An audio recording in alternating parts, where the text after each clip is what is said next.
সময় যদি কুমিল্লাতে সতীন কর্তার বাড়ি থাকে তাহলে কুমিল্লাটা তো আমাদের, আমাদের মনে প্রশ্ন থাকে তাহলে কেন মনে হবে যে কুমিল্লা থেকে কোনো কারণে কেউ যদি আগরতলায় আসে বা ত্রিপুরায় আসে তাকে আমরা কি বলবো? সতীন কর্তাকে আমরা কি বলবো? রিফিউজি বলবো?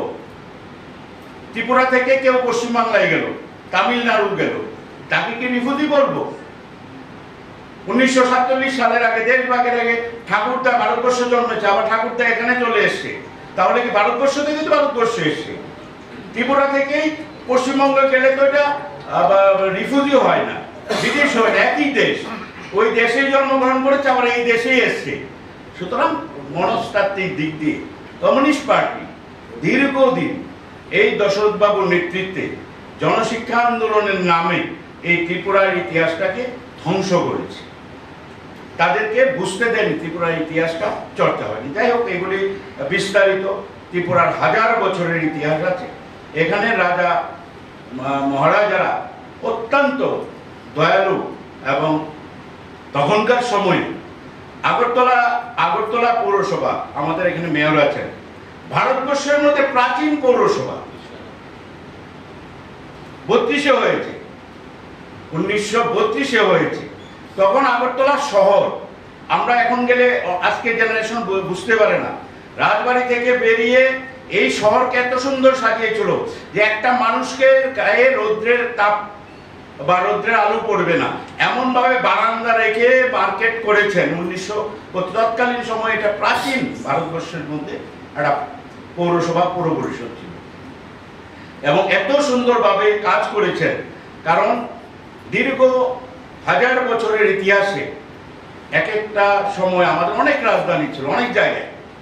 আমাদের রাজধানী কাছাড়ে ছিল, আমাদের রাজধানী ধর্মনগরে ছিল, আমাদের রাজধানী অমরপুরের রাঙ্গামাটিতে ছিল, আমাদের রাজধানী উদয়পুরে ছিল, আমাদের রাজধানী পুরান আগরতলাতে ছিল, আমাদের রাজধানী আগরতলা হলো। এক এক রাজার এক এক ডায়নেস্টি পরিবর্তন হলো, রাজধানী পরিবর্তন হলো, আস্তে আস্তে ত্রিপুরাটা ছোট হয়ে গেল। তাহলে বৃহৎ ত্রিপুরা ছিল, গ্রেটার ত্রিপুরা আন্দোলন করতে হয়নি, এটা বিভিন্ন কারণে আমরা ছোট হয়েছি। যাই হোক, আমি আর এতটা সময় নিচ্ছি না বিস্তারিত। তাহলে আজকের দিনে এটাকে স্মরণ করতে হবে, আমাদের রাজ্যে সবাই আমরা মিলেমিশে থাকবো।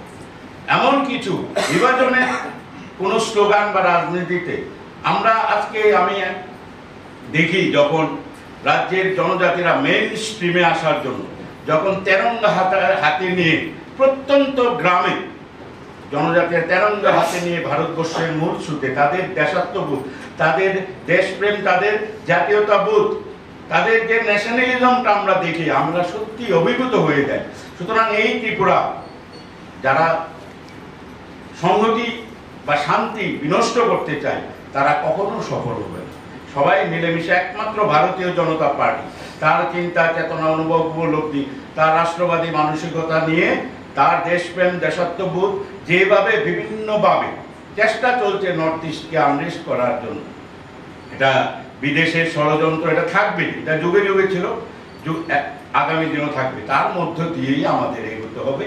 সবাই মিলেমিশে আগামী দিনে সুন্দর ত্রিপুরা করব, শ্রেষ্ঠ ত্রিপুরা করব, জাতি জনজাতি সব অংশের মানুষ মিলেমিশে করব। এইটুকু আশা রেখে সবাইকে আবারও আমি আমার হৃদয়ের অন্তঃস্থল থেকে প্রীতি শুভেচ্ছা নমস্কার জানিয়ে আমার